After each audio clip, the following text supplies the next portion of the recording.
الحمد لله رب العالمين، والصلاة والسلام على سيدنا محمد سيد الأولين والآخرين وعلى آله وأصحابه أجمعين. أما بعد، فأعوذ بالله من الشيطان الرجيم. بسم الله الرحمن الرحيم. ما كان على النبي من حرج فيما فرض الله، سنة الله في الذين خلوا من قبل، وكان أمر الله قدرا مقدورا. الذين يبلغون رسالات الله ويخشونه ولا يخشون أحدا إلا الله، وكفى بالله حسيبا. ما كان محمد أبا أحد من رجالكم ولكن رسول الله وخاتم النبيين، وكان الله بكل شيء عليما.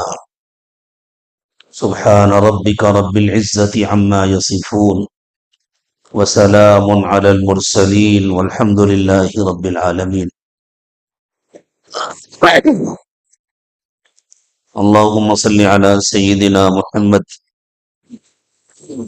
وعلى آل سيدنا محمد وبارك وسلم. اللهم صل على سيدنا محمد وعلى آل سيدنا محمد وبارك وسلم. اللهم صل على سيدنا محمد وعلى آل سيدنا محمد وبارك وسلم.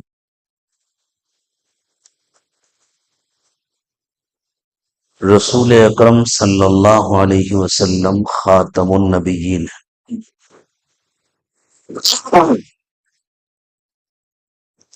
اللہ تعالیٰ نے حضور پاک صلی اللہ علیہ وسلم کی تشریف آوری پر نبوت کو منتہائے کمال تک پہنچا کر آئندہ نبوت کا دروازہ بند فرما دیا. وجہ یہ نہیں ہے کہ انسانوں کو نبوت کی ضرورت نہیں ہے، وجہ یہ ہے کہ اب انسانوں کو نئی نبوت کی ضرورت نہیں ہے. حضور اکرم صلی اللہ علیہ وسلم کی نبوت وقتی، مقامی یا عارضی نبوت نہیں ہے. وہ دنیا کے تمام انسانوں کے لیے ہے، ہر زمانے کے لیے ہے، ہر علاقے کے لیے، اور رہتی دنیا تک کے لیے ہے. لیکن اس ختم نبوت کی وجہ سے روحانی نظام میں، تعلیم و تربیت کے نظام میں کچھ تبدیلیاں لازم تھیں. ان کو اس وقت سمجھنے کی ضرورت ہے.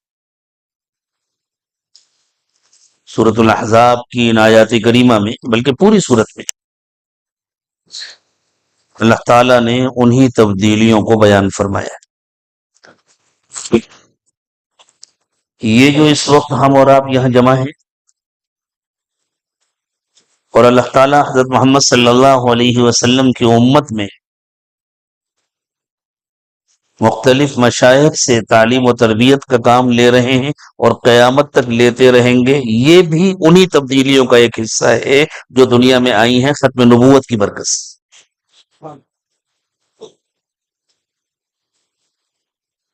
باقی اللہ تعالیٰ بڑے مہربان ہیں، انسانوں کی ضرورتوں کو انسانوں سے زیادہ جانتے ہیں. وَلَقَدْ خَلَقْنَا الْإِنسَانَ وَنَعْلَمُ مَا تُوَسْوِسُ بِهِ نَفْسُهُ. خود ارشاد فرمایا انسان کو ہم نے بنایا ہے، اس کے اندر کے احوال و کوائف کو ہم سے زیادہ بہتر کون جانے گا. وَنَحْنُ أَقْرَبُ إِلَيْهِ مِنْ حَبْلِ الْوَرِيدِ. ہم خود اس سے زیادہ اس کے قریب ہیں. ہم اس کی شہرت سے زیادہ قریب ہے، جس کا حاصل یہ ہے کہ ہم خود اس سے زیادہ اس سے قریب ہیں۔ وہ خود اپنے اتنا قریب نہیں ہے جتنا قریب ہم ہیں، وہ خود اپنے کو اتنا نہیں جانتا جتنا ہم جانتے ہیں۔ انسانوں کے الگ الگ احوال ہوتے ہیں۔ تو جس طرح اللہ تعالیٰ نے فقہ میں بڑی گنجائشیں رکھی ہیں،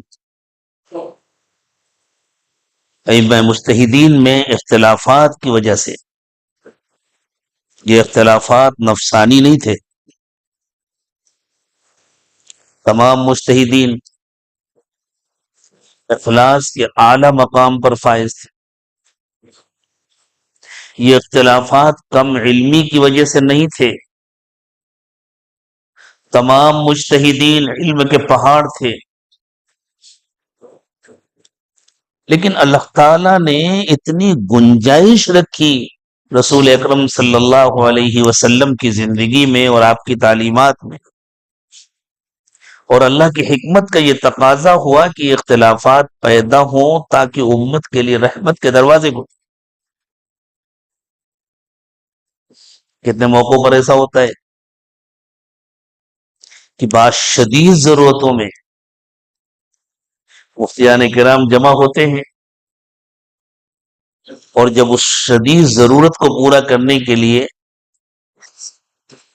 کچھ گنجائشوں پر نظر ڈالتے ہیں، بسا اوقات وہ جس مکتب فکر کے پابند ہوتے ہیں وہاں انہیں گنجائش نہیں ملتی، لیکن حضرت محمد صلی اللہ علیہ وسلم کی امت میں مخلص ترین ائمہ مجتہدین میں سے کسی کے یہاں گنجائش مل جاتی ہے اور اس سے فائدہ اٹھا۔ تو جس طرح فقہ میں مختلف دروازے کھول دیے اللہ تعالیٰ نے، اور کسی کو اس کا پابند نہیں بنایا کہ تمہیں فقہ حنفی کی ہی پابندی کرنی ہے، تم کو فقہ شافعی کی ہی پابندی کرنی ہے، یا فلاں کو فقہ حنبلی کی ہی پابندی کرنی ہے، یا فلاں کو فقہ مالکی کی ہی پابندی کرنی ہے۔ راستے کھلے ہوئے ہیں، لیکن جب کسی ایک سے جڑ گیا تو پھر اسی کی پابندی کرنی ہے۔ اسی طرح روحانی تربیت کے لیے چاہے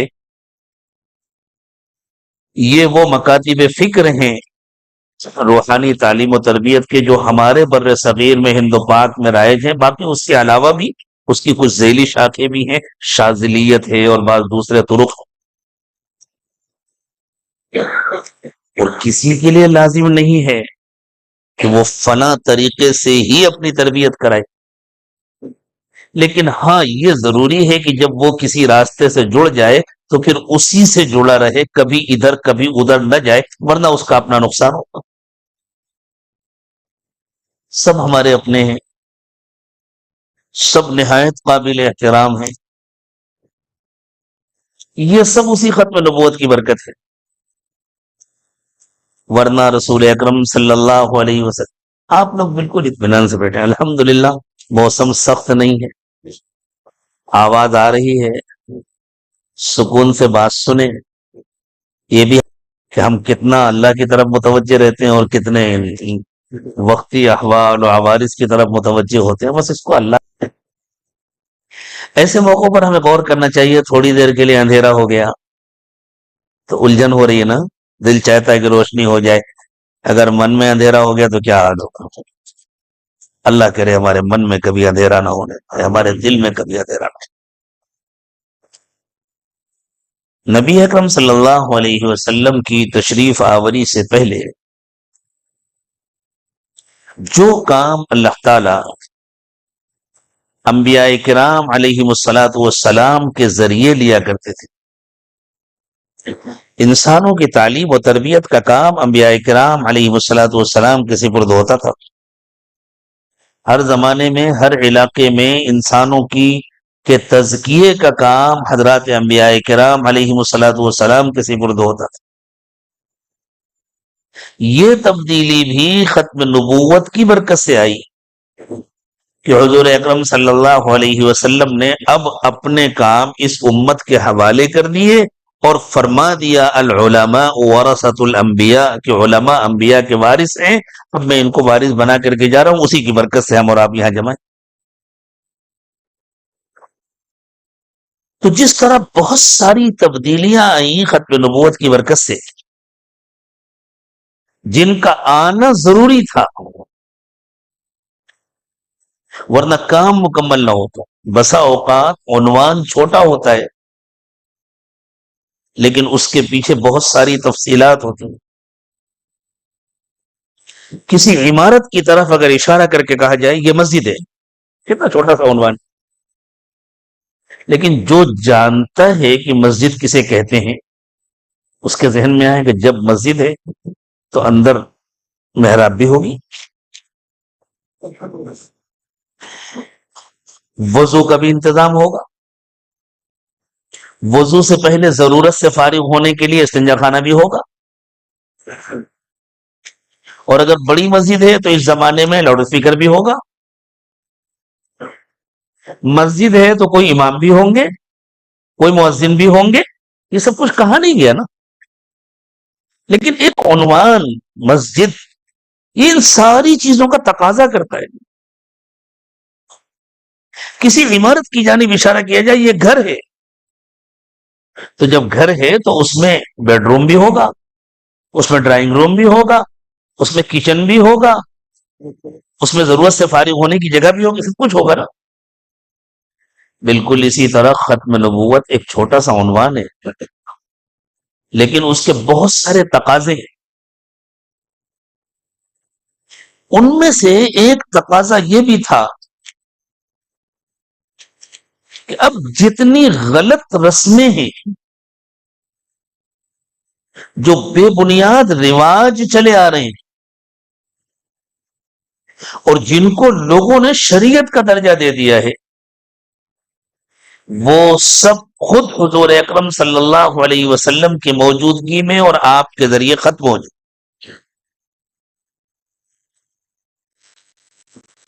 ختم نبوت کا یہ بھی عنوان تھا کہ دین پر کوئی حرج نہیں، تھوڑی دیر انتظار کر لیں. دین پر عمل کرنے کے لیے قیامت تک کے لیے سارے نمونے سامنے آ جائے. بہت خوش نصیب ہیں حضرات صحابہ کرام رضوان اللہ تعالی علیہم اجمعین جن کو اللہ تعالیٰ نے نمونہ بنانے کے لیے استعمال فرمایا. اصل نمونہ تو حضور اکرم صلی اللہ علیہ وسلم کی ذات والا صفات. اللہ تعالیٰ نے اپنے نبی صلی اللہ علیہ وسلم کے تعلق سے ارشاد فرمایا لقد كان لكم في رسول الله أسوة حسنة لمن كان يرجو الله واليوم الآخر وذكر الله كثيرا. جن لوگوں کو اللہ کا یقین ہے آخرت، بالکل پریشان نہ ہو آپ، بالکل پریشان نہ ہو.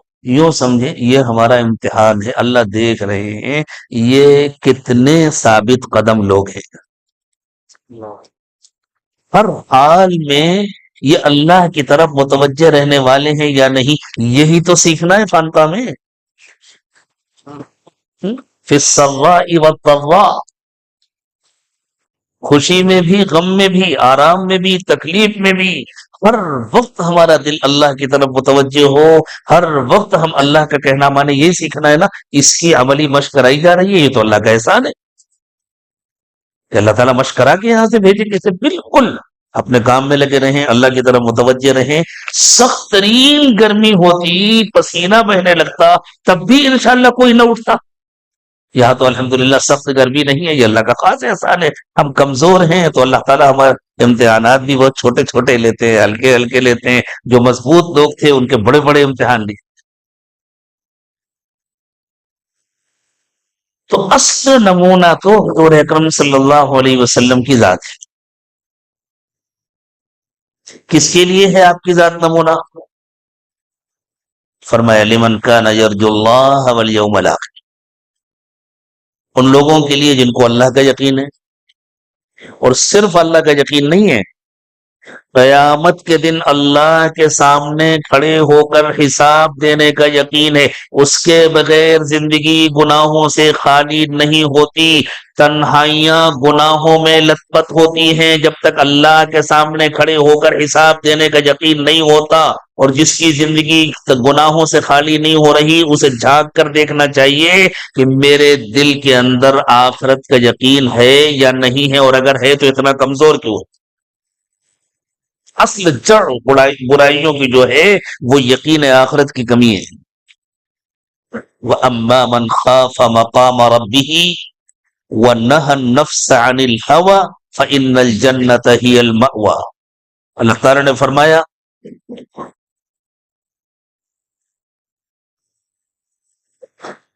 جس کے دل میں اللہ کے سامنے کھڑے ہونے کا ڈر ہے، اور اس ڈر نے اس کو خواہش پرستی سے روک دیا،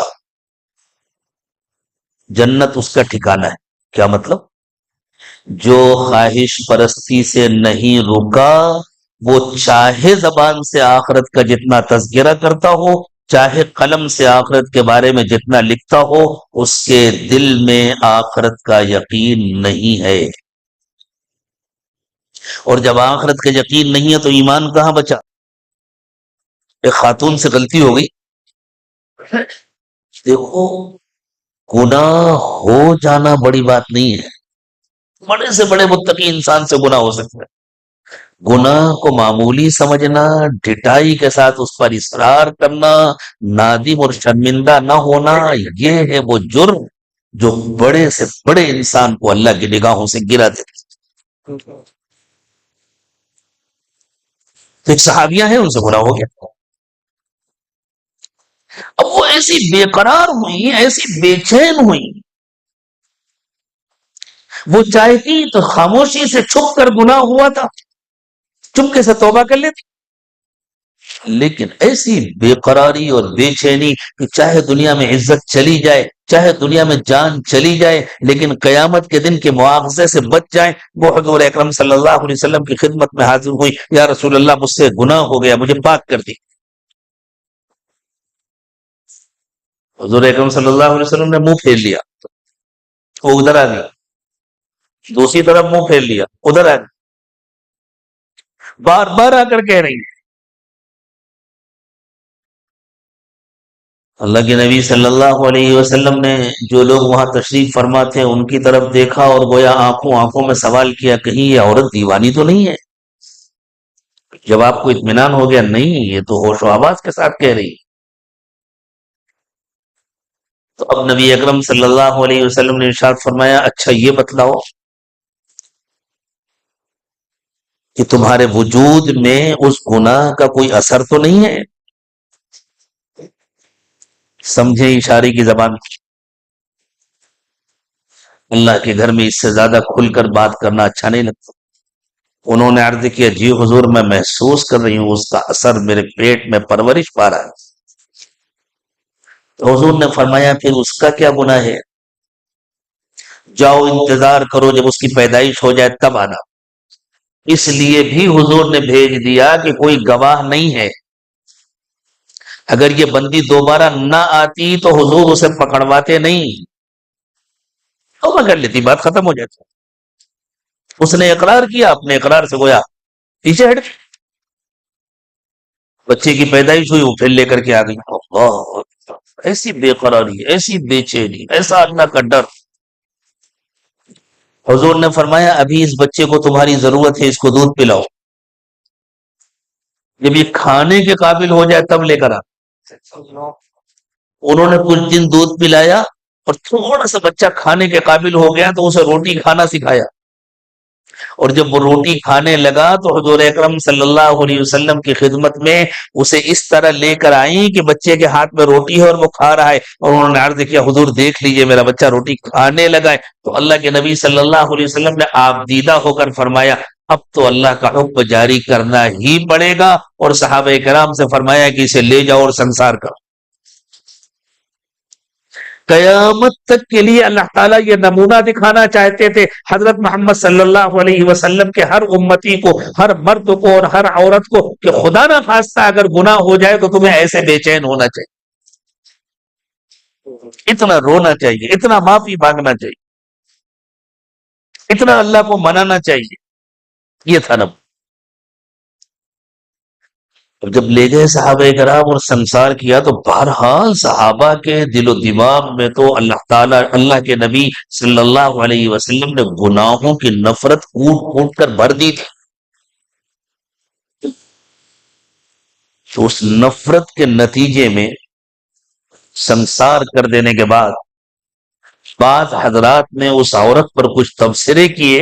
اللہ کے نبی صلی اللہ علیہ وسلم کو وہ تبصرے معلوم ہو گئے تو آپ نے فرمایا کیا بات کرتے ہو تم لوگ، اس نے ایسی توبہ کی ہے کہ اگر اس کی توبہ پورے مدینے پر پھیلا دی جائے تو پورے مدینے والوں کی مغفرت ہو جائے. یہ سیکھنے کی چیز، اسی توبہ کا نمونہ اللہ تعالیٰ نے پیش کیا، گناہ کے بعد بے چینی کا نمونہ پیش کیا. لیکن اس کام کے لیے نہ نبی کی ذات استعمال ہو سکتی تھی، نہ ازواج مطہرات کی ذات استعمال ہو سکتی تھی. اس کی خاطر اللہ تعالیٰ نے اس صحابیہ کو استعمال فرمایا اور ان کو ایسی اعلیٰ درجے کی توبہ نصیب فرما کر کے قیامت تک کے لیے نمونہ بھی بنا دیا. اور وقتی طور پر ان کو اپنی عزت کی قربانی دینی پڑی، لیکن ہمیشہ ہمیشہ کے لیے جنت میں اعلیٰ ترین مقام بھی عطا فرما دیا. قربانیاں ہیں حضرات صحابہ کرام. ایک صحابی سے ایسی غلطی ہو گئی، ان کی توبہ پر بھی اللہ کے نبی صلی اللہ علیہ وسلم نے ایسی ہی تعریفی جملے ارشاد فرمائے. اب یہ بات کہنے کی نہیں صاحب وہ صحابہ تھے اور ان سے ایسا ہو گیا، یہ دیکھو ایسا ہو گیا تو پھر ان کا رد عمل کیا ہوا. وہ رد عمل نمونہ ہے. اس کے بعد انہوں نے کیا کیا، کیسے بے چین ہوئے، کیسے روئے، کیسے توبہ کیا. اور اس توبہ کی خاطر اور آخرت کی پکڑ سے بچنے کے لیے ان کو اس کی کوئی پرواہ نہیں رہی کہ دنیا میں ہماری بے عزتی ہو جائے گی یا ہماری عزت ختم ہو جائے گی، لوگ کیا کہیں گے. لوگ کچھ بھی کہیں، ہمیں آخرت کی پکڑ سے بچنا ہے. اس لیے کہ ان کو آخرت کا یقین تھا، ان کو جنت اور جہنم کا یقین تھا. اللہ وہ یقین ہمیں بھی عطا فرمائے. اللہ تعالیٰ نے اس طرح قیامت تک کے لیے سارے نمونے جمع فرما دیے. نبی اکرم صلی اللہ علیہ وسلم کی 23 سالہ زندگی میں اللہ تعالیٰ نے قیامت تک کے لیے سارے نمونے جمع فرما دیے. اور پھر خلافت راشدہ میں اللہ تعالیٰ نے دین کے تمام شعبے مکمل کرا. تکمیل تو ہو گئی تھی حضور اکرم صلی اللہ علیہ وسلم کی زندگی میں، آپ کی حیات طیبہ میں. اس کے بعد اس تکمیل کے جتنے لازمی تقاضے تھے ان سب کی بنیادیں ڈلوا دی اللہ تعالیٰ نے حضرات خلفائے راشدین کے زمانے میں. اور ان بنیادوں پر تعمیل مکمل ہو گئی تقریباً حضرات محدثین، مفسرین اور مجتہدین کی محنت کے نتیجے. اللہ کے نبی صلی اللہ علیہ وسلم کی جب تشریف آوری ہوئی، اس زمانے میں عربوں میں دو رجحانات بہت خطرناک تھے، بہت خطرناک. ایک رجحان تھا خاندانی اور نسبی اونچ نیچ کا، خاص طور سے قریش. وہ تو کسی کو اپنے برابر سمجھتے ہی نہیں تھے. جیسے ہمارے ملک میں برہمن، اور جیسے عالمی تناظر میں یہود جو اپنے کو کہتے ہیں نحن ابناء اللہ و احباؤہ. قریش کسی کو اپنے برابر نہیں سمجھتے تھے. اور شادی بیاہ میں خاص طور سے بالکل آج کا دور ہوتا تو خون ٹیسٹ کرایا جاتا ہے، ڈی این اے ٹیسٹ کرایا جاتا، ہڈیاں ناپی جانچی جاتی. جبکہ سارے انسان ایک ماں باپ کی اولاد ہے. یا ایھا الناس انا خلقناکم من ذکر و انثی وجعلناکم شعوبا وقبائل لتعارفوا. نبی اکرم صلی اللہ علیہ وسلم نے حجۃ الوداع کے موقع پر ارشاد فرما دیا تھا لا فضل لعربی علی عجمی ولا لعجمی علی عربی ولا لاسود علی ابیض ولا لابیض علی اسود یا ولا لاسود علی احمر ولا لاحمر علی اسود الا بالتقوی. عجمی ہو، عربی ہو، کالا ہو، گورا ہو، کوئی کسی سے افضل نہیں ہے. فضیلت کا معیار تقوی ہے. ہو سکتا ہے باپ کی زندگی میں تقوی ہو، بیٹے کی زندگی میں تقوی نہ ہو سکتا ہے بیٹے کی زندگی میں تقوی ہو، باپ کی زندگی میں تقوی نہ ہو. فضیلت کا معیار تقوی ہے. لیکن عربوں میں یہ بیماری اتنی گہری اتری ہوئی تھی کہ تنہا یہ تقریر کافی نہیں تھی، اس کا آپریشن ضروری تھا. ایک دوسری بات، عربوں کے یہاں ایک دوسری بیماری تھی. وہ اگر کسی کو زبان سے اپنا بیٹا کہہ دیتے تھے تو پھر اسے حقیقی بیٹے کا درجہ دیا جاتا تھا. اس کا گھر میں آنا جانا، اس کی بیٹیاں اس کی سگی بہن سمجھی جاتی تھی. اس کی بیوی جس نے کسی کو بیٹا بنایا ہے، اس بیٹے کی بیوی اس کی حقیقی بہو سمجھی جاتی تھی. اور اس کی وجہ سے بہت سارے معاشرتی مسائل پیدا ہوتے تھے، بہت سارا معاشرتی بگاڑ پیدا ہوتا تھا. لیکن جو سگے بہن بھائی ہوتے ہیں، اگر شریفانہ ماحول ہے تو ان کے اندر جو حجاب ہوتا ہے، جو ایک دوسرے کے لیے فطری احترام ہوتا ہے، ایک دوسرے کی عزت کا جو خیال ہوتا ہے، اب تو ماحول اتنا گندا ہو گیا ہے کہ اب تو سگے بہن بھائیوں کے درمیان بھی وہ حجاب باقی نہیں رہ گیا. لیکن اگر ماحول پاکیزہ ہے، صاف ستھرا ہے اور فطری ماحول میں پروان چڑھے ہیں بچے، تو سگے بہن کے لیے، سگی بہن کے لیے، سگے بھائی کے لیے، سگے باپ کے لیے، سگی بیٹی کے لیے، سگے داماد کے لیے، سگی بہو کے لیے دلوں میں جو احترام ہوتا ہے اور جو رکاوٹ ہوتی ہے وہ منہ بولے رشتوں میں نہیں ہو سکتی. وہاں جس کو بیٹا بنا لیا گیا، اس کا گھروں میں آنا جانا، بے پردگی، اختلاط، اور اس کے نتیجے میں بہت بگاڑ ہوتا تھا. جاہلیت میں تو سب کچھ چلتا تھا، لیکن اسلام کے آنے کے بعد تو وہ سب کچھ نہیں چل سکتا تھا. اللہ تعالیٰ ان دونوں برائیوں کو مٹانا چاہتے تھے، اور یہ اتنی گہری تھی، ان کی جڑیں اتنی گہری تھی کہ صرف نبی اکرم صلی اللہ علیہ وسلم کا ان کے خلاف اعلان کر دینا، تقریر کر دینا کافی نہیں تھا. جیسے اس زمانے میں بھی نسبی اونچ نیچ کی جڑیں اتنی گہری ہیں اور یہ بیماری اتنی سخت ہے کہ کتنے بیانات ہوتے ہیں، لیکن جب عمل کا وقت آتا ہے تو خود بیان کرنے والے پیچھے ہو جاتے ہیں، ہزار بہانے بنا کے، اس لیے کہ کیا کریں، اپنے گھر میں رہنا ہے، بیگم صاحبہ نہیں مانیں گی، فلاں نہیں مانیں گے، برادری نہیں مانے گی، رشتہ دار نہیں مانیں گے، تو خود بیان کرنے والے، بڑے زوردار طریقے پر بیان کرنے والے بھی ہزار بہانے کر کے پیچھے ہٹ جاتے ہیں، اور یہ بیماری نہیں ختم ہو رہی. مجھے ایک واقعہ یاد آ گیا. اس امت میں ایک بہت بڑے مشہور عالم گزرے ہیں، حضرت عبداللہ ابن مبارک رحمت اللہ علیہ. بڑے مالدار بھی تھے ماشاءاللہ. امام ابو حنیفہ رحمت اللہ علیہ کے شاگرد تھے، محدث بھی تھے، فقیہ بھی تھے، مفسر بھی تھے، مجاہد بھی تھے اور سخی بھی تھے.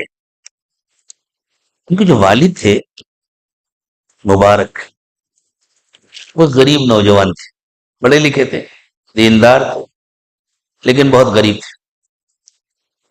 ایک دولت مند آدمی کے باغ میں کام کرتے تھے. یہ بڑے سمجھدار، بڑے ذہین، تعلیم یافتہ، لیکن اس زمانے میں معاش کے وسائل بہت کم تھے. تو یہ بھی ایک طریقہ تھا روزی کمانے کا. اچھے پڑھے لکھے لوگ بھی مزدوری کرتے تھے. کتنے ایسے ہمارے بڑوں میں، بزرگوں میں گزرے ہیں جو ایک طرف محدث ہیں، دوسری طرف مزدور ہیں، حدیث کا درس بھی دے رہے ہیں اور اپنے گھر کا خرچ چلانے کے لیے جا کر مزدوری کر رہے ہیں، گارے مٹی کی مزدوری کر رہے ہیں، بوجھ اٹھا رہے ہیں. یہ پڑھے لکھے تھے، سمجھدار تھے، نوعمر تھے، باغ میں کام کرتے تھے. باغ کے مالک کو ان کی صلاحیتوں کا اندازہ تھا. لڑکا غریب ہے لیکن بہت سمجھدار ہے, بہت نیک و متقی ہے. ہر مسئلے میں ان سے مشورہ کرتے تھے کہ بیٹا ذرا میرا یہ معاملہ ہے, مشورہ دو, میرا یہ معاملہ ہے, مشورہ دو.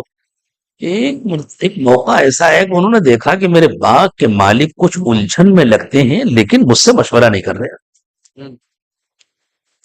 کئی دن گزر گئے تو انہوں نے پوچھا کہ کیا بات ہے, مجھے ایسا لگ رہا ہے جیسے آپ کو کچھ الجھن ہے لیکن آپ مجھ سے مشورہ نہیں کر رہے. انہوں نے کہا بیٹا صحیح کہہ رہے ہو, الجھن تو ہے, اور واقعی میں نے تم سے مشورہ نہیں کیا تھا, چلو اب تم نے پوچھ ہی لیا ہے تو میں تم سے مشورہ کرتا ہوں. ان کا بتلائیے, میں جس قابل ہوں حاضر خدمت ہوں. تو انہوں نے کہا بیٹا مسئلہ یہ ہے کہ میری بیٹی جوان ہو گئی ہے, رشتے آ رہے ہیں, بڑے آدمی تھے, رشتے آ رہے ہیں, شاہی گھرانوں سے بھی آ رہے ہیں, مالداروں کی بھی آ رہے ہیں, مختلف رشتے آ رہے ہیں.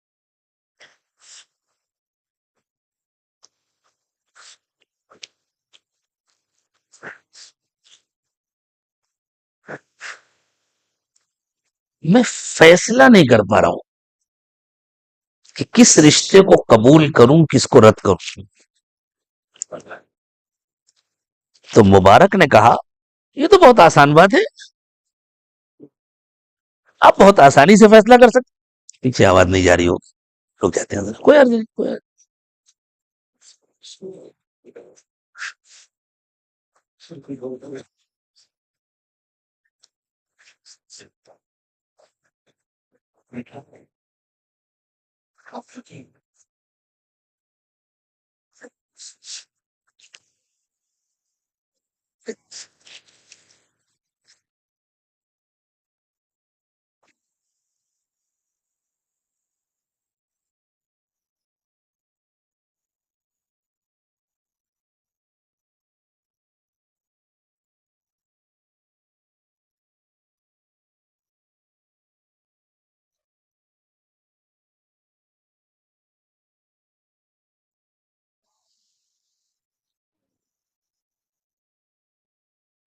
تو حضرت مبارک نے کہا کہ یہ تو بہت آسان بات ہے. اچھا آسان ہے, کیسے آسان ہے مجھے بتا. کہا پہلے آپ یہ طے کیجئے کہ آپ کو اپنی بیٹی کی شادی کس طریقے پر کرنا ہے, پھر انتخاب آسان ہو جائے. تو انہوں نے کہا بیٹا کھل کر بتلاؤ, میں سمجھ نہیں سکا. اگر آپ کو اپنی بیٹی کی شادی یہودیوں کے طریقے پر کرنا ہے تو یہودیوں کے یہاں مال کی بڑی اہمیت ہوتی ہے, چاہے جتنا بد کردار ہو, چاہے جتنا بدصورت ہو, چاہے جتنا بگڑا ہوا ہو, بس مالدار ہو لڑکا شادی کر دی. ہوتا ہے نہیں ہوتا آج کل. اور اگر آپ کو نصارہ کے طریقے پر کرنی ہے تو نصارہ کے یہاں حسن و جمال اور خوبصورتی کی بڑی اہمیت ہے, چاہے مالدار ہو یا غریب ہو, نیک ہو یا برا ہو, چاہے جتنا بگڑا ہو, جو ذرا ہینڈسم ہو, دیکھنے میں ہیرو لگتا ہو, خوبصورت لگتا ہو, اس کے ساتھ کر دی. اور اگر آپ کو مشرکین کے طریقے پر اپنی بچی کی شادی کرنی ہے تو مشرکین کے یہاں خاندانی اونچ نیچ کی بڑی اہمیت ہے, تو کسی اونچے خاندان کے لڑکے کو منتخب کر لیجیے, چاہے اتنا بگڑا ہو, اس سے کر دیجیے. اور اگر آپ کو حضرت محمد صلی اللہ علیہ وسلم کے طریقے پر شادی کرنی ہے تو کسی متقی نوجوان کا انتخاب کر لیجیے. پھر دیکھیے جو رشتے آ رہے ہیں ان میں متقی کون ہے. تو انہوں نے کہا بیٹا مجھے رشتہ تو اپنی بچی کا نبی صلی اللہ علیہ وسلم کے, ہماری دولت اس کی دولت ہوگی, ہماری ایک لوتی بیٹی ہے, یہ دولت اس کے کام آئے گی. اور انہوں نے مبارک سے اپنی بیٹی کی شادی کر دی. اس رشتے کے نتیجے میں پیدا ہوئے حضرت عبداللہ ابن مبارک. تو مشرقین کے یہاں خاندانی اونچ نیچ کی بڑی اہمیت تھی. اب ہم اپنا جائزہ لے لیں کہ ہم اب تک شرک سے نکل سکے ہیں یا نہیں نکل سکے. اللہ نے شرک سے تو بچا لیا, لیکن مشرقین کی یہ عادت ہمارے ساتھ لپٹے لپٹے آ گئی ہے. یہ بہت بڑا مسئلہ تھا. اللہ تعالیٰ اس کو قیامت تک کے لیے ختم کرنا چاہتے ہیں. اس کا عملی نمونہ نبی کے سوا کوئی نہیں بن سکتا تھا. نبی کو استعمال کیا اللہ تعالیٰ. دو مسئلے ایک ساتھ تھے: خاندانی اونچ نیچ اور منہ میلے بیٹے کو سگا بیٹا سمجھنا اور اس کی بیوی کو حقیقی بہو سمجھنا. اللہ تعالیٰ کو یہ دونوں برائیاں ختم کرنی تھی، اس کا آپریشن کرنا تھا. اللہ کے یہاں تکوینی طور پر بہت پہلے سے انتظامات ہوتے ہیں، کسی کو پتہ نہیں ہوتا. حضرت زید رضی اللہ تعالی عنہ طائف کے علاقے میں بسنے والے ایک خاندان کے بچے تھے. ان کی والدہ ان کو لے کر کہیں جا رہی تھی، راستے میں ڈاکہ پڑا، ڈاکوؤں نے پکڑا اور غلام بنا کر کے بیچ لیا. اس طرح وہ آزاد کرانے کے تھے، غلام بن گئے. ہوتا رہتا تھا، عرب ہو گیا ایسا. اور جو ایک بار غلام بن گیا بس پھر وہ غلام ہو گیا. وہ بکتے بکاتے آ گئے حضرت خدیجہ کے پاس. جب رسول اکرم صلی اللہ علیہ وسلم نے حضرت خدیجہ سے نکاح فرمایا تو حضرت خدیجہ نے حضرت زید کو تحفے میں حضور اکرم صلی اللہ علیہ وسلم کی خدمت میں پیش کر دیا اور آپ نبی اکرم صلی اللہ علیہ وسلم کے خادم بن گئے. نبی اکرم صلی اللہ علیہ وسلم کا حال یہ تھا کہ آپ نے کبھی کسی کو ظلم کرنا تو دور کی بات ہے، ڈانٹا بھی نہیں اپنے ذاتی کام کے لیے. آپ کے خادم خاص حضرت انس رضی اللہ تعالی عنہ ارشاد فرماتے ہیں کہ میں نے طویل عرصے تک اللہ کے نبی صلی اللہ علیہ وسلم کی خدمت کی. نبی اکرم صلی اللہ علیہ وسلم نے نہ کبھی مجھے ڈانٹا نہ جھڑکا. بچے تھے، کبھی کام کیا کبھی نہیں کیا. یہ بھی ہوا کہ کام نہیں کیا. یہ بھی ہوا ایک مرتبہ کہ حضرت انس کی والدہ نے کچھ انگور دیے کہ جاؤ حضور کو دے آؤ. وہ لے کر کے چلے اور خیال آیا دیکھے کھٹے کہ میٹھے. ایک کھایا تو اچھا تھا، چلتے چلتے دوسرا کھایا، تیسرا کھایا، چوتھا کھایا. حضور تک پہنچتے پہنچتے سارے انگور ختم ہو گئے، ایک بھی نہیں پہنچے. بعد میں پوچھا وہ حضرت انس کی والدہ نے، حضور میں نے انگور بھیجے تھے کیسے لگے؟ انگور بھیجے تھے وہ تو آئے نہیں. انس کہاں گئے انگور؟ حضور مجھے اچھے لگے تھے میں نے کھا لیا. اچھی بات ہے. نبی اکرم صلی اللہ علیہ وسلم نے اس پر ڈانٹا نہیں، بلکہ کبھی کبھی حضور مزہ لینے کے لیے کہتے انس انگور کہاں گئے. یہی معاملہ حضور اکرم صلی اللہ علیہ وسلم کا حضرت زید کے ساتھ بالکل بیٹے کی طرح رکھتے تھے. حال یہ تھا کہ حضرت زید کے والد حضرت زید کی جدائی میں بالکل دیوانے ہو گئے تھے. اس زمانے میں سفر پر نکلتے تھے، ستو لے لیتے تھے ساتھ میں، ستو لے لے کر نکل جاتے تھے مختلف علاقوں میں، مختلف قبائل میں. شاید کہیں ہمارا بیٹا مل جائے جس کے پاس ہو، معلوم تھا کسی نے پکڑ کر کے غلام بنا لیا ہوگا، جس کے پاس ہو قیمت ادا کر کے ہم لے لیں. بھٹکتے پڑتے تھے. جاہلی ادب میں حضرت زید رضی اللہ تعالی عنہ کے والد کے وہ اشعار آج تک محفوظ ہیں جن میں وہ حضرت زید کو یاد کرتے تھے اور روتے تھے. دماغ کی بات یہ ہے کہ ان کے گھرانے کے کچھ لوگ آئے ہوئے تھے حج یا عمرے کے لیے مکہ مکرمہ.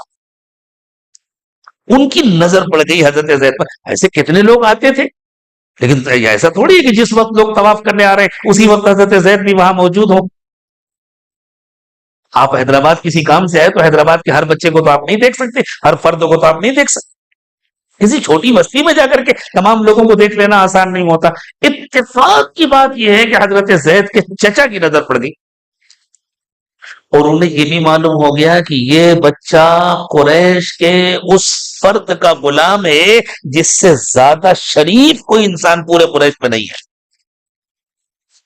تو انہیں یہ امید ہوئی کہ اگر ہم محمد ابن عبداللہ کے پاس صلی اللہ علیہ وسلم من ذکرت عنده ولم يصلي علي فقد جفاني، حضور نے فرمایا یہ میرے ساتھ بڑی زیادتی ہے، میرا نام آیا اور درود نہ پڑھا جائے.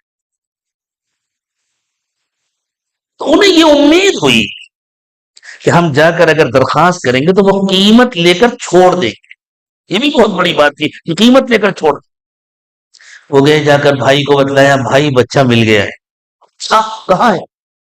مکے میں ہے، بہت شریف گھرانے میں ہے. ہمیں امید ہے کہ وہ قیمت لے کر چھوڑ دیں گے. پیسوں کا انتظام کر کے کچھ لوگ آئے مکہ مکرمہ اور نبی اکرم صلی اللہ علیہ وسلم کی خدمت میں حاضر ہوئے. ابھی آپ کی حیثیت صرف محمد ابن عبداللہ کی ہے، اور آ کر عرض کیا کہ ہمیں معلوم ہے کہ آپ بہت شریف ہیں، آپ بہت نیک ہیں. آپ کی نیکی، شرافت اور آپ کے سخاوت کے چرچے دور دور تک تھے. آپ اس وقت عرب کے بہت مالدار فرد ہو چکے تھے. حضرت خدیجہ سے نکاح کے بعد حضرت خدیجہ نے اپنی پوری ٹریڈنگ کمپنی آپ کے حوالے کر دی. تو ہماری ایک درخواست ہے، آپ کا جو خادم ہے زید، وہ ہمارا بیٹا ہے. آپ جو چاہے قیمت لے لیں، اسے ہمارے حوالے کر دیں. وہ کسی حادثے کا شکار ہو گیا تھا. حضور نے فرمایا قیمت کا مسئلہ نہیں ہے، میں زید کو بلا لیتا ہوں. اگر زید آپ لوگوں کے ساتھ جانا چاہے تو میری طرف سے اجازت ہے، لیکن اگر میرے پاس رکنا چاہے تو میں زبردستی نہیں بھیجوں گا. سب کو معلوم تھا کون بچہ غلامی پسند کرے گا، لیکن وہاں مسئلہ غلامی کا نہیں تھا. زید نے حضرت محمد صلی اللہ علیہ وسلم کی خدمت کی تھی، آپ کو قریب سے دیکھا تھا. حضور نے حضرت زید کو بلایا. آگے زید پہچانتے ہو یہ کون ہے؟ حضرت زید نے کہا جی یہ میرے والد ہیں، یہ میرے چچا ہیں. پہچان لیا؟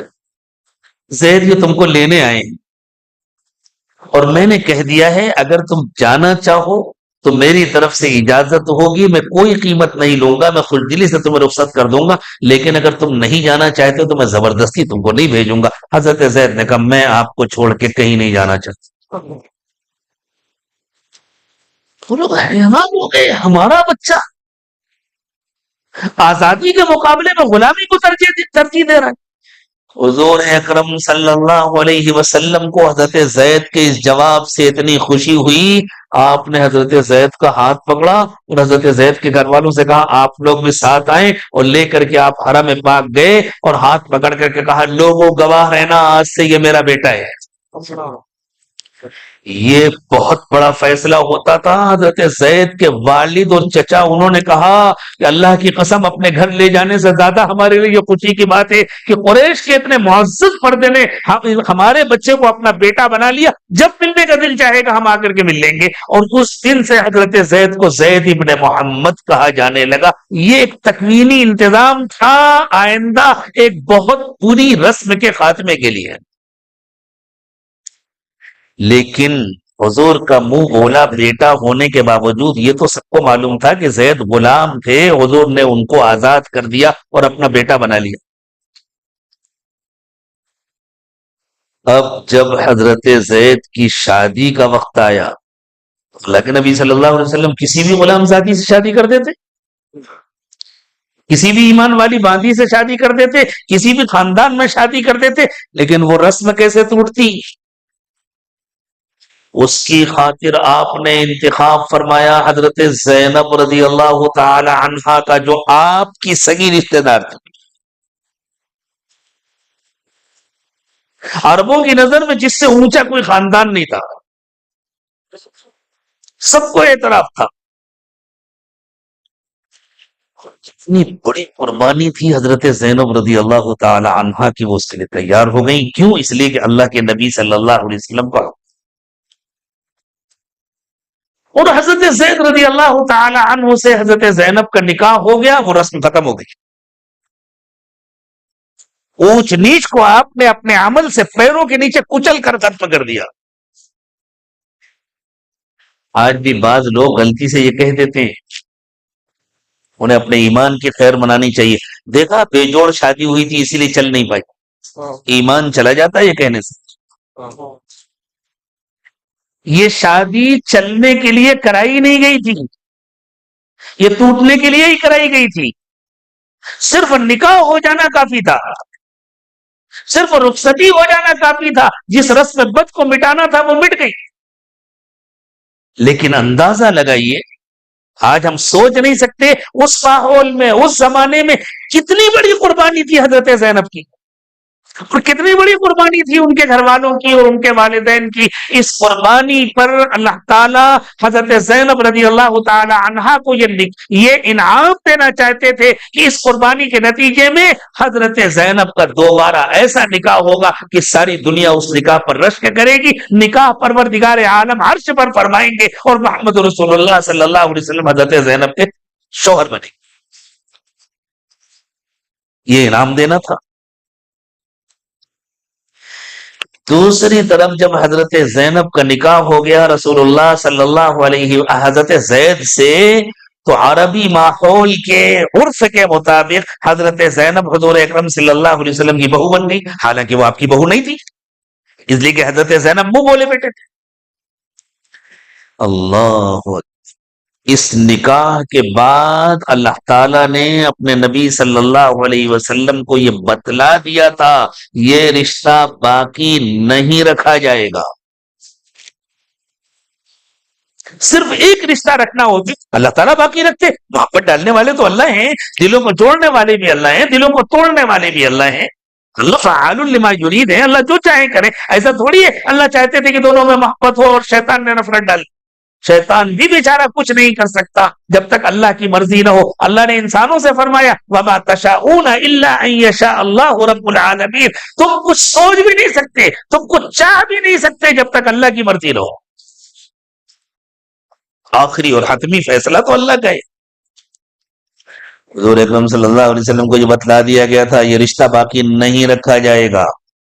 ہم زینب کو انعام دیں گے اور دوسری رسم بھی توڑیں گے.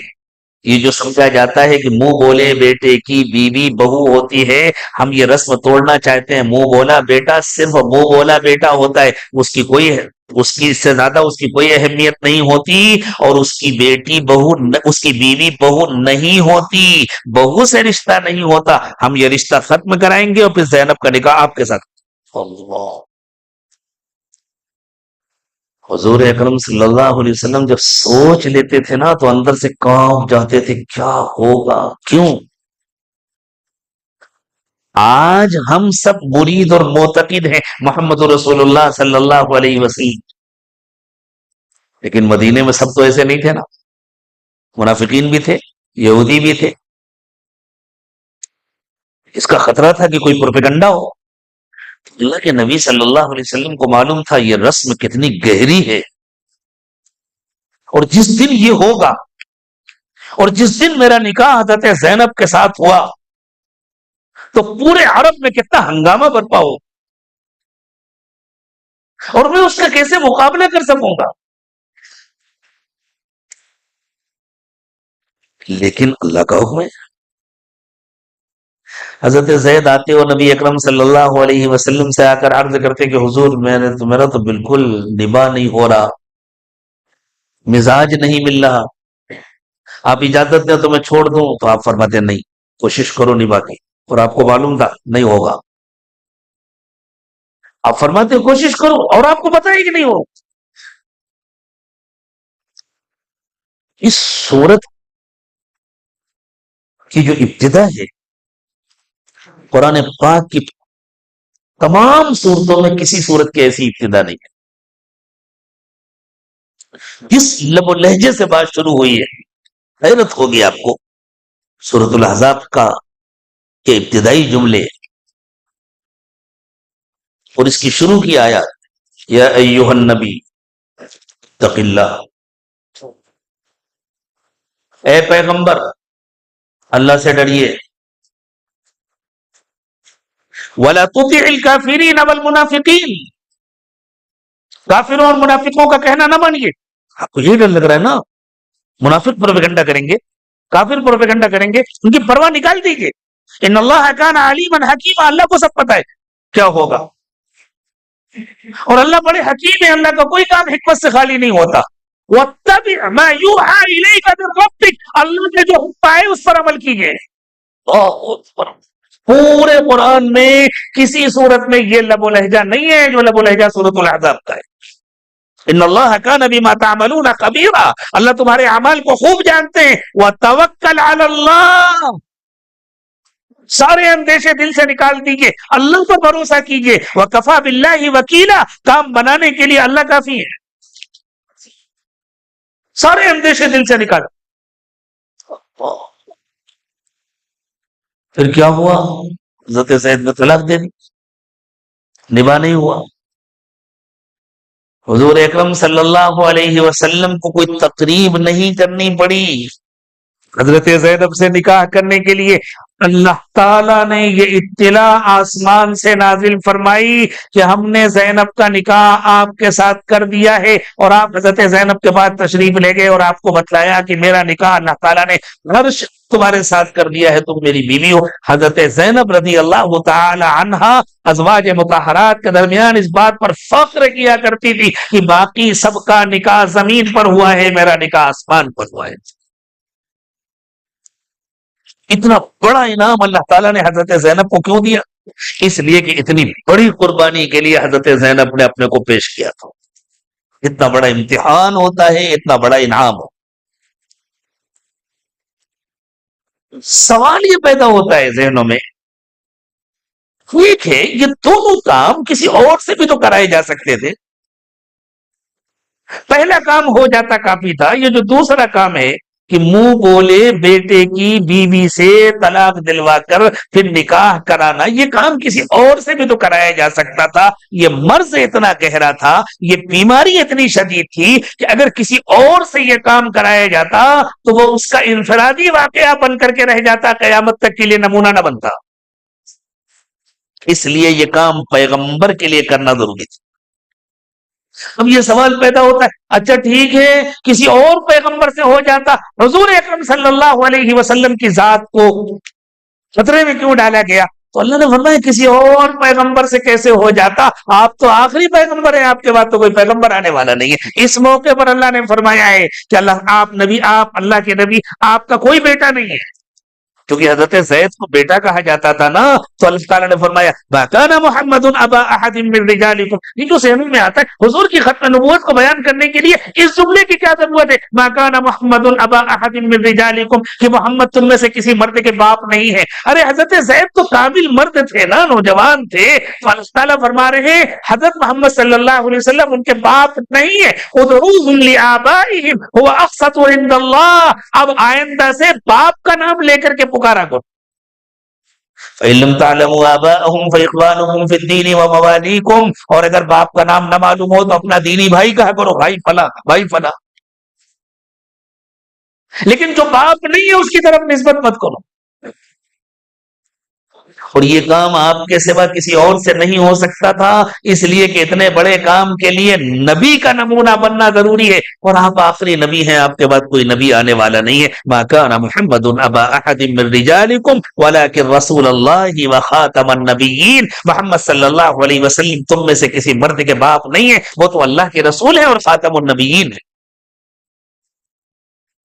تو حضور اکرم صلی اللہ علیہ وسلم کو تو وہ کام کرنا ہی تھا جس کا اللہ کی طرف سے حکم ہوا۔ فرمایا ما کان علی النبی من حرج فیما فرض اللہ لہ، جب اللہ نے پیغمبر کے لیے فیصلہ کر دیا تو پیغمبر کے لیے دوسرا کوئی راستہ ہی نہیں تھا۔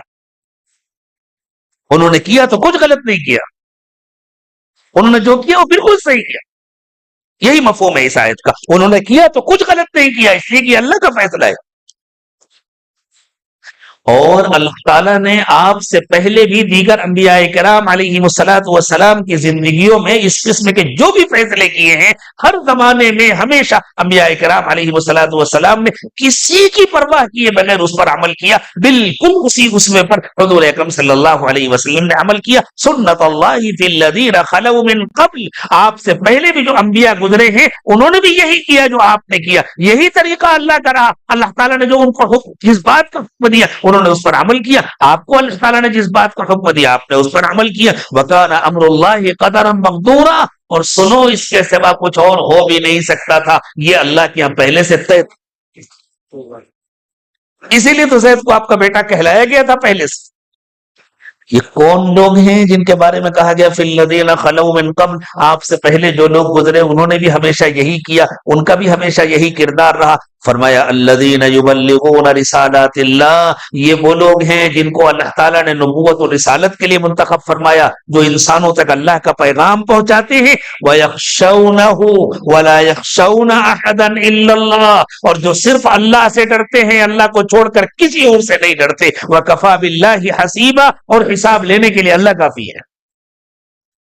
ما كان محمد ابا احد من رجالكم، محمد صلی اللہ علیہ وسلم زید کے باپ نہیں ہیں، زید محمد صلی اللہ علیہ وسلم کے بیٹے نہیں ہیں، آئندہ سے ان کو زید ابن محمد مت کہنا، محمد صلی اللہ علیہ وسلم تم میں سے کسی مرد کے باپ نہیں ہیں، ولیکن رسول اللہ، وہ تو اللہ کے رسول ہیں، وہ خاتم النبیین، اور خاتم النبیین ہے، آپ کے بعد کوئی نبی آنے والا نہیں، اس لیے یہ عمل آپ کو ہی کرنا ضروری تھا، وکان اللہ بکل شیء علیما، اور اللہ کو مت سکھاؤ، اللہ کو مشورے مت دو، اللہ کو سب معلوم۔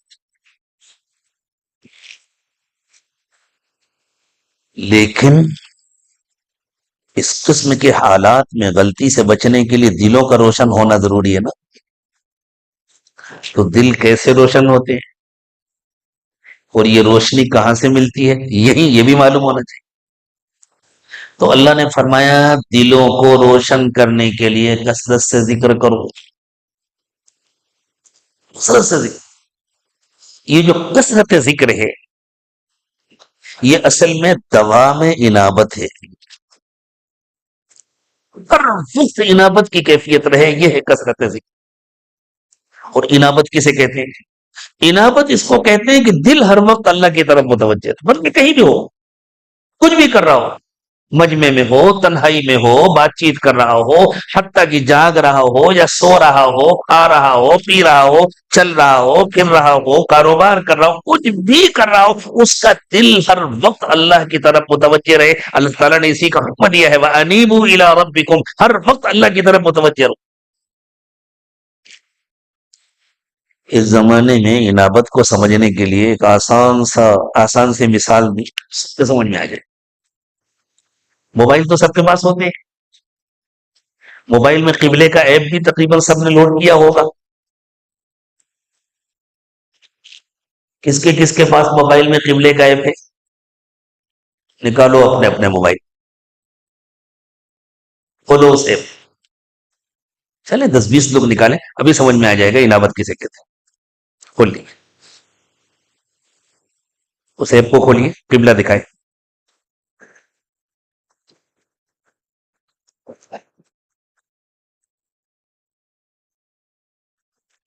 کھول لیا، قبلہ دکھا رہا ہے، کدھر دکھا رہا ہے؟ ادھر دکھا رہا ہے۔ اب موبائل کو ادھر گھما دو، اب کدھر دکھا رہا ہے؟ گھمانا شروع کر دو، 10 مرتبہ گھماؤ، وہ فوراً قبلے کی طرف ہو جائے۔ آپ موبائل کو دائیں طرف گھمائیں، بائیں طرف گھمائیں، ادھر کریں ادھر کریں، وہ نشان نہیں گھوم سکتا۔ اس کو انابت کہتے ہیں۔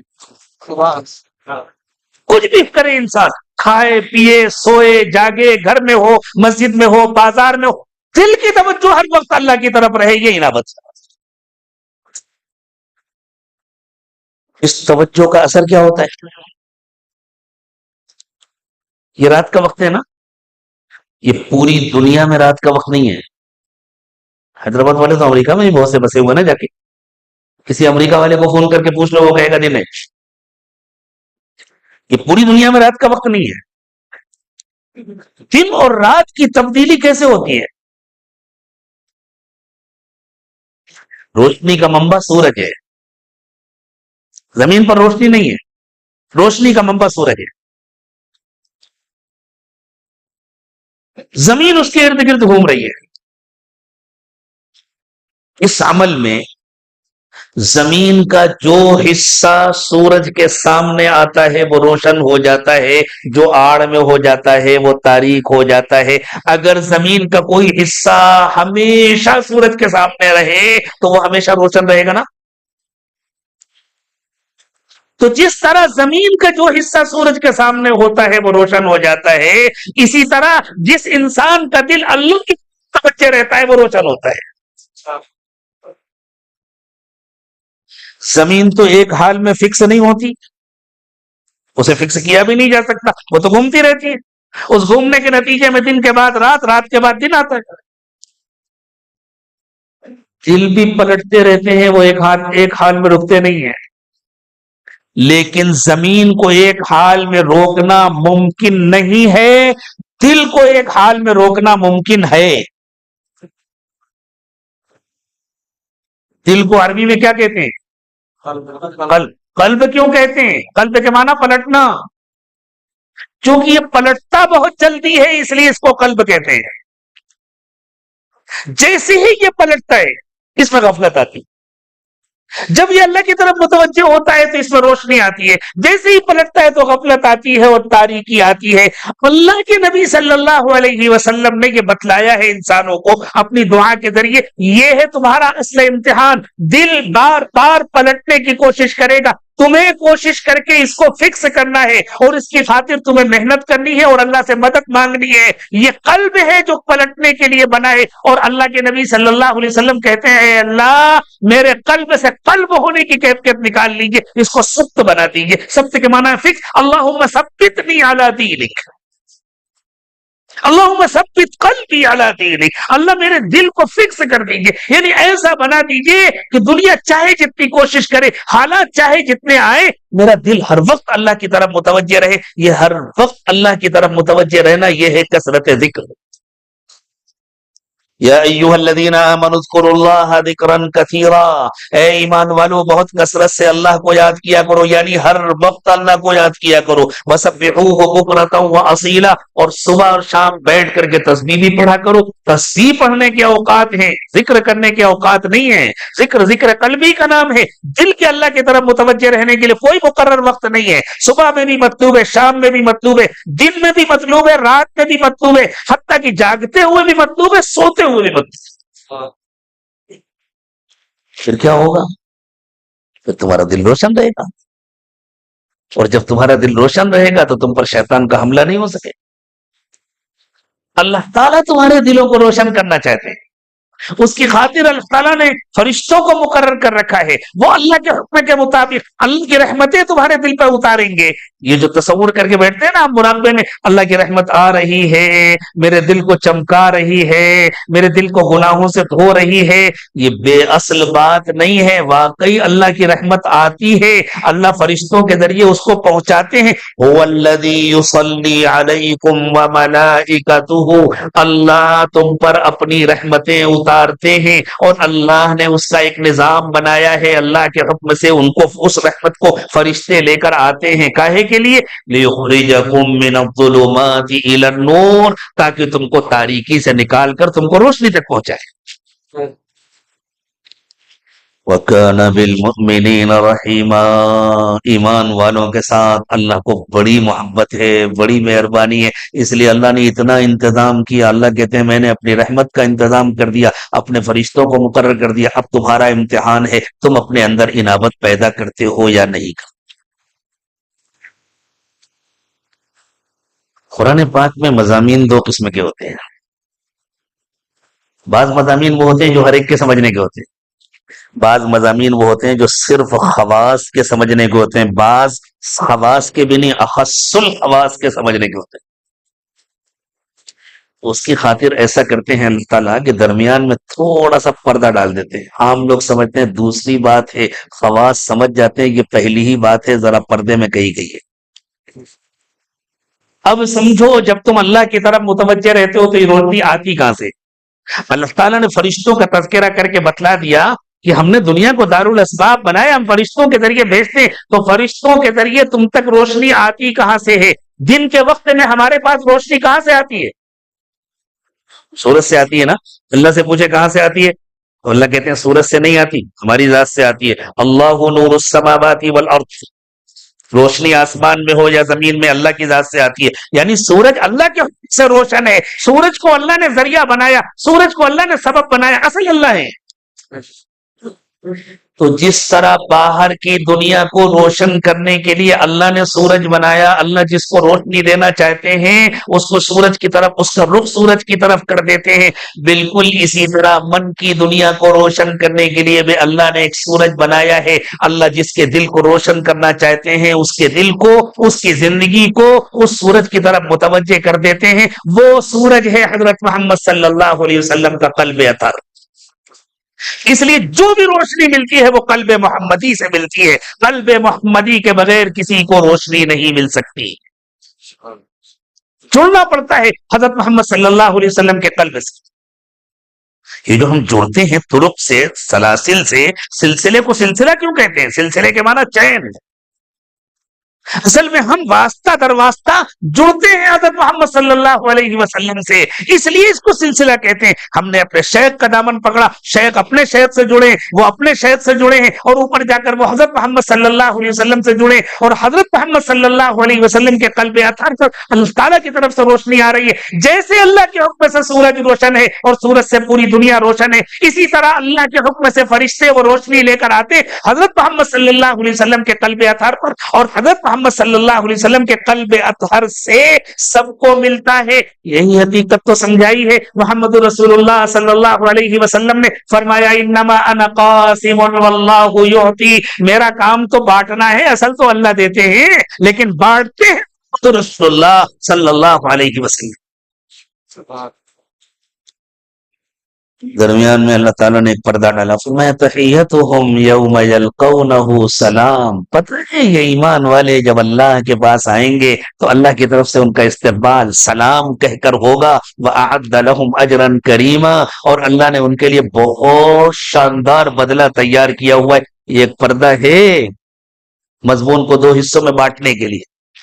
پھر فرمایا یا ایھا النبی، اے پیغمبر صلی اللہ علیہ وسلم، انسانوں کو چاہیے وہ آپ کی حیثیت کو پہچانے، وہ ان باتوں کو بھول جائیں کہ اللہ نے آپ سے کیا کرایا اور آپ نے کیا کیا، وہ تو جو اللہ کا حکم ہے وہ آپ نے کیا۔ وہاں جب الزام لگا تھا ام المومنین حضرت عائشہ رضی اللہ تعالی عنہا پر، تو اللہ تعالیٰ نے جو سورت نازل فرمائی اس کا نام سورۃ النور، اور اس کے اندر نور کے لیے پورا ایک رکوع، اللہ نور السماوات والارض مثل نورہ کمشکاۃ فیہا مصباح، وہاں اصول بتلا دیا گیا۔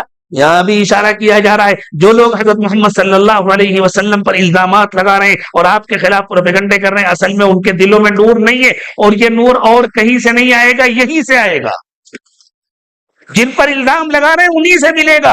اگر ان سے بدگمانی ہو گئی، اگر ان سے رشتہ کمزور ہو گیا، اگر ان سے رشتہ ٹوٹ گیا تو دل روشن نہیں ہو سکتے، چاہے جو کچھ ہو جائے۔ اب بتاؤ نوجوانوں، اگر زندگی سنتوں سے خالی ہوئی تو دل میں نور آئے گا؟ جہاں سے آنا ہے انہی سے رشتہ نہیں رہا تو کیسے آئے گا؟ یا ایھا النبی انا ارسلناک شاہدا ومبشرا ونذیرا، ہم نے تو آپ کو شاہد بنا کر بھیجا ہے، آپ ایک ایک کی گواہی دیں گے قیامت کے دن، کس کا دل روشن ہوا تھا میرے ذریعے، کس کا نہیں روشن ہوا تھا، کس کی زندگی بنی تھی کس کی نہیں بنی تھی، آپ ایک ایک کو پہچان پہچان کر گواہی دیں گے۔ آپ کو ہم نے خوشخبری سنانے کے لیے بھیجا ہے، جو آپ کا کہنا مانے گا آپ اس کو جنت کی خوشخبری سنائیں گے۔ آپ کو ہم نے ڈرانے کے لیے بھیجا ہے، جو آپ کا کہنا نہیں مانے گا آپ اس کو جہنم سے ڈرائیں گے، اللہ کے عذاب سے ڈرائیں گے۔ اور آپ کو ہم نے زبردستی کرنے کے لیے نہیں بھیجا، وَدَاعِيًا إِلَى اللَّهِ بِإِذْنِهِ، اور آپ کو اللہ نے اس لیے بھیجا ہے کہ آپ اللہ کی اجازت سے اللہ کی طرف بلائیں۔ یہ جو تینی کام کرنے کے لیے اذن ضروری ہے، یہ جو کسی بھی دینی کام کرنے کے لیے اجازت ضروری ہے، فلاں سے اذن فلاں سے اذن، یہ اذن اصل میں پہنچتا ہے محمد رسول اللہ صلی اللہ علیہ وسلم تک، اور خود حضرت محمد صلی اللہ علیہ وسلم کو یہ اذن حاصل ہے پروردگار عالم سے، وَدَاعِيًا إِلَى اللَّهِ بِإِذْنِهِ، تاکہ آپ اللہ کے حکم سے اللہ کی طرف بلائیں۔ اور ہم نے آپ کو کیا بنایا ہے؟ وَسِرَاجًا مُنِيرًا، سورج بنایا ہے، سورج، روشن چراغ بنایا۔ مجھے امید ہے کہ پورا مضمون انشاءاللہ، میں یہ تو نہیں کہہ سکتا کہ میں نے مضمون سمجھا دیا، لیکن اللہ کی توفیق سے جتنی کوشش کی گئی مجھے امید ہے کہ یہ بات سمجھ میں آئی ہوگی۔ اللہ تعالی ہمارے دلوں کو روشن فرما دے۔ میرے دوستو، یہ خانقاہیں وہ تربیت کے مقامات ہیں جہاں دلوں کو روشن کیا جاتا ہے، اور اگر یہاں آ کر بھی دل روشن نہ ہوئے، یا خدا نہ خواستہ یہاں تربیت کے لیے بیٹھنے والے کسی فرد کا دل روشن نہیں ہوا، تو پھر تو اللہ ہی نگہبان ہے، اللہ ہی مالک ہے۔ جو کفر صعب برخیزت کجا مانت مسلمانی، اس لیے ہر ایک کو اپنی فکر کرنی چاہیے، اور سب سے زیادہ ہم جیسے فقراء کو، جن کو بڑوں کی طرف سے اعتماد ملا ہے، جن کو بڑوں کی طرف سے اجازت ملی ہے، اس اعتماد کا بھی اللہ کے یہاں حساب دینا پڑے گا، ہمیں اپنی فکر کرنی چاہیے۔ وآخر دعوانا ان الحمدللہ رب العالمین۔ کیا پروگرام ہے آگے؟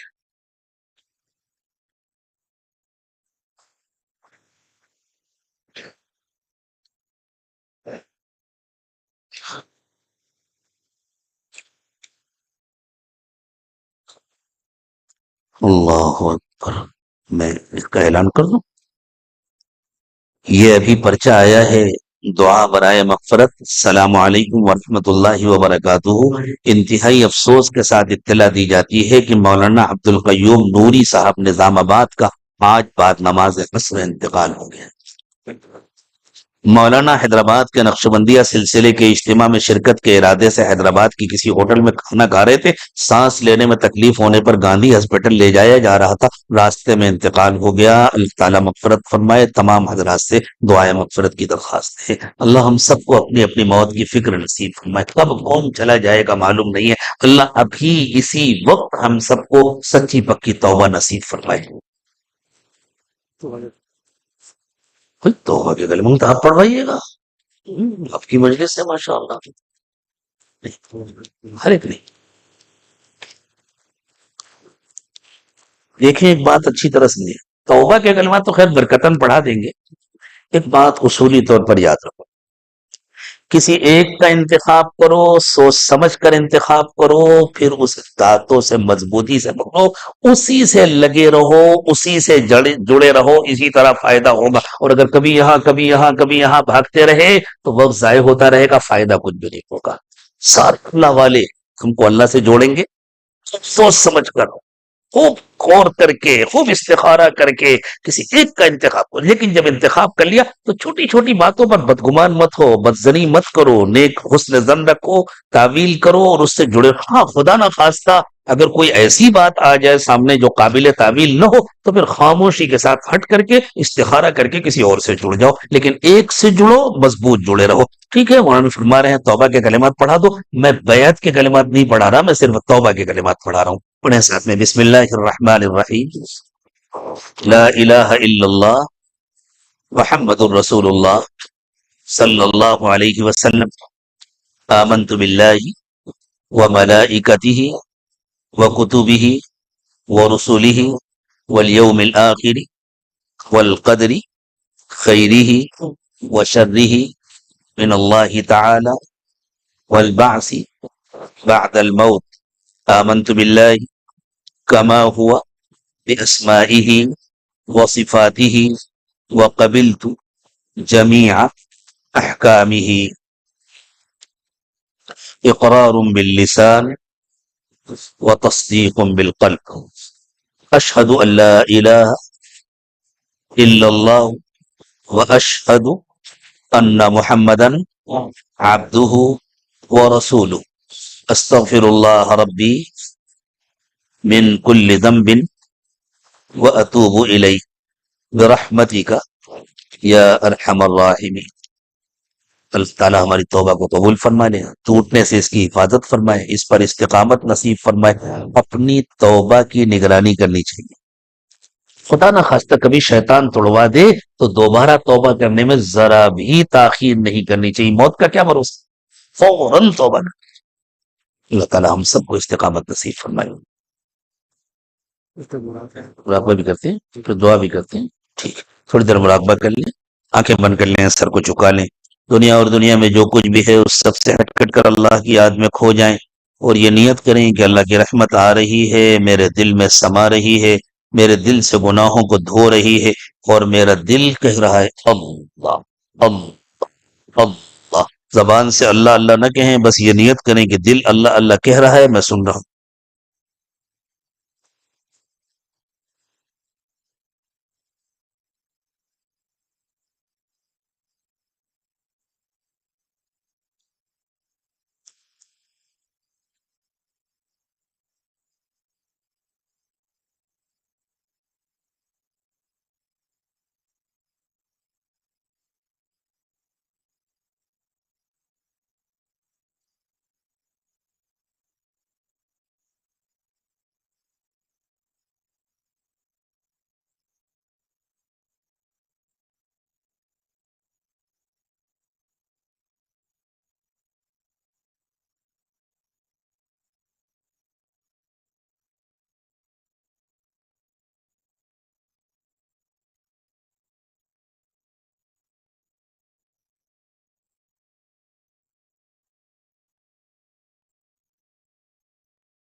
لا الہ الا اللہ محمد الرسول اللہ صلی اللہ علیہ وسلم دعا فرما لیں۔ سبحان ربی العلی العلی الوہاب، اللہم صلی علی سیدنا محمد وعلی آل سیدنا محمد وبارک وسلم۔ پروردگار عالم، ہم کہنے کو تو آپ کے بندے ہیں، ہمارے دل بہت گندے، اللہ ہمارے دلوں کی گندگیاں دور فرما دی، اللہ دلوں کی ظلمت و تاریکی دور فرما دی، اللہ ہم سر سے پیر تک گناہوں میں ڈوبے ہوئے ہیں، اللہ کچھ پتہ نہیں ہے کس پل زندگی کی شام ہو جائے گی، کب دنیا سے رخصت ہو جائیں گے۔